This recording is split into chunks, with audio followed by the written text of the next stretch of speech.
yung tinapyas po na 156 million pesos. Hanggang ngayon hindi may paliwanag ni Sara kung paano ginamit yung kanyang pondo sa Office of the Vice President, pati noon sa kanyang departamento nung secretary pa siya ng DepEd. So ang tamang aksyon na Mika Swansing nagsabi na yung 156 million cut from the proposed 2026 budget ng Office of the Vice President has been reallocated.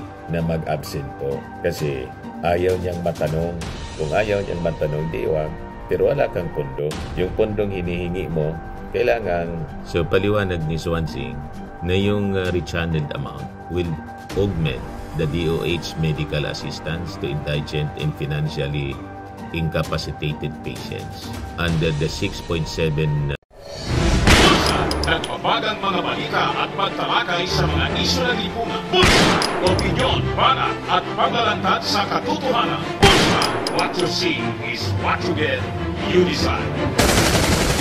Mga kababayan, si Dante Maravillas. Very good ito pong balita ngayon. Ano niya yan, Mr. Maravillas? Yung tinapyas po na 156 million pesos mula sa budget ni Sara Duterte ni-realign ng Congress para magamit po ng DOH.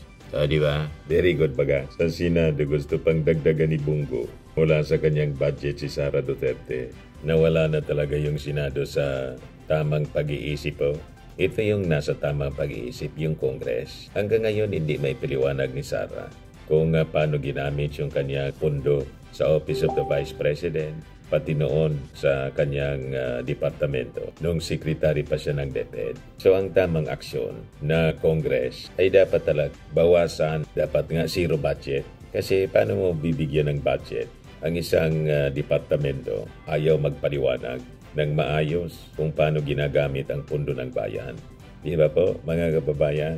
So ito ngayon ang good news para sa mga mamamayang Pilipino. Yung House Committee on Appropriations na pinamumunuan po ni Nueva Ecija 1st District Representative Mika Swansing nagsabi na yung 156 million cut from the proposed 2026 budget ng Office of the Vice President has been reallocated to the Department of Health, citing Vice President Sara Duterte's continued absence during House deliberations to defend her office funding. Sinasadya ni Sara na mag-absent po kasi ayaw niyang matanong. Kung ayaw niyang matanong, di wag. Pero wala kang pondo. Yung pondong hinihingi mo, kailangang bawasan. Kaya lang, sabi nga ni mamamayang liberal party list Representative Laila de Lima, gusto sana niya zero budget para sa Office of the Vice President dahil sa ugali po ni Sara Duterte. Tuldukan na natin niya yung abuso at pagiging entitled. Kaya lang nagbago yung isip niya. Ayaw naman niyang idamay yung mga empleyado na wala mang kinalaman dito sa pagiging walang modo ni Sara Duterte. So, ibinalik lang sa dati, minus mga kababayan, yung hinihinging increase kasi hindi man niya ma-justify. Ito na nga po. Binawas yung 156 million mula sa proposed 902 million pesos na allocation under the National Expenditure Program.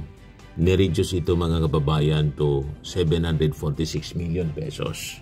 So paliwanag mga kababayan ni Swansing na yung realignment na kanilang ginawa will not affect the salaries and benefits ng Office of the Vice President personnel.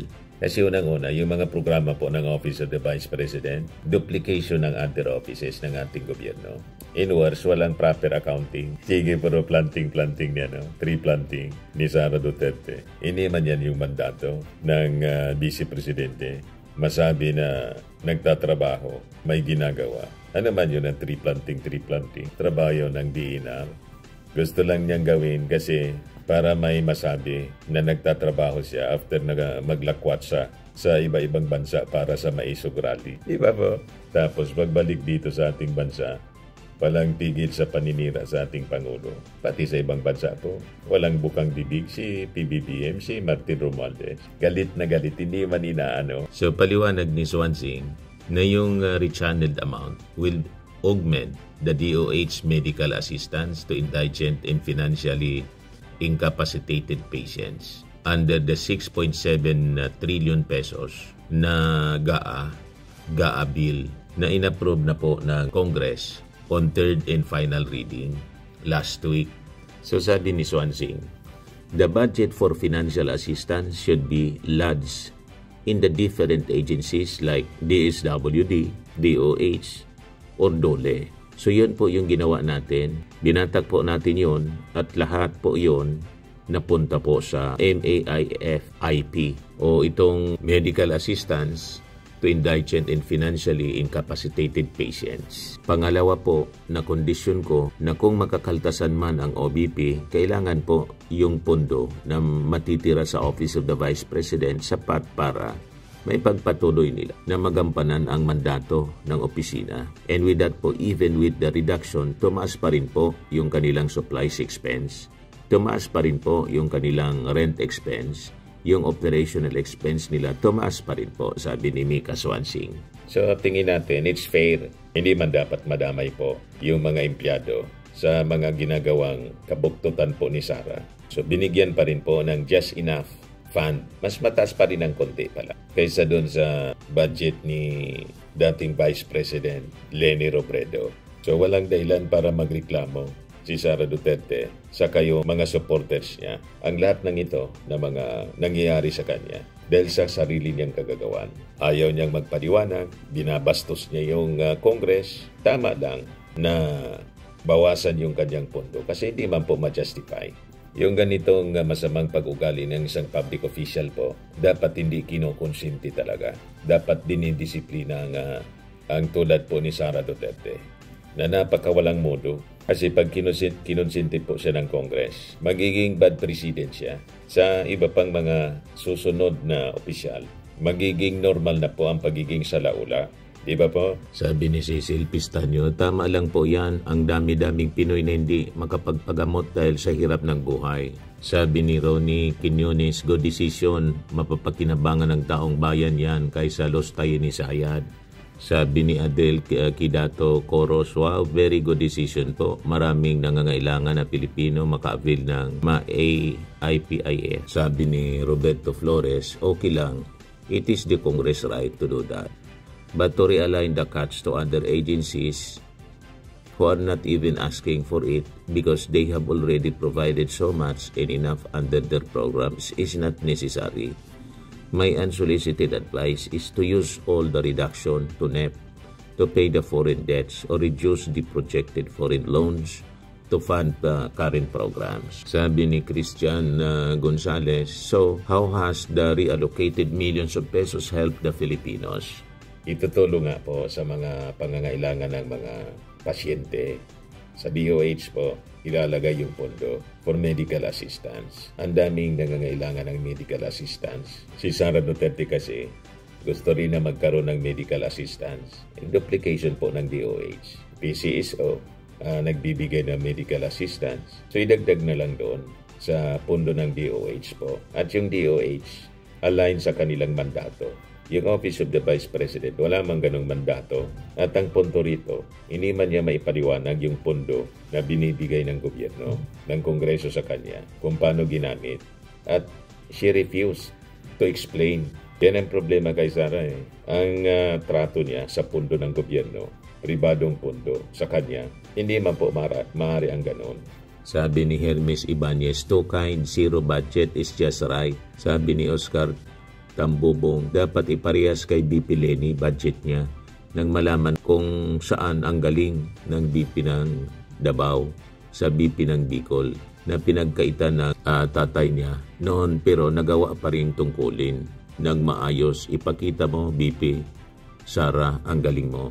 Sabi ni Yola Flores, dapat sapat lang pang sweldo, kukurakutin lang yan ang pondo. So yan po. So it's just right mga kababayan, yung ginawang aksyon ng Congress para madisiplina ang isang public official na tulad po ni Sara Duterte. Hindi pamarisan po ng mga susunod na leader tulad ng Vice Presidente. Ito naman po, Firmax Firming and Lifting Cream, pinapahid po sa mga pulses in affected area. Mainam po sa paninigas ng mga kaso-kasuan.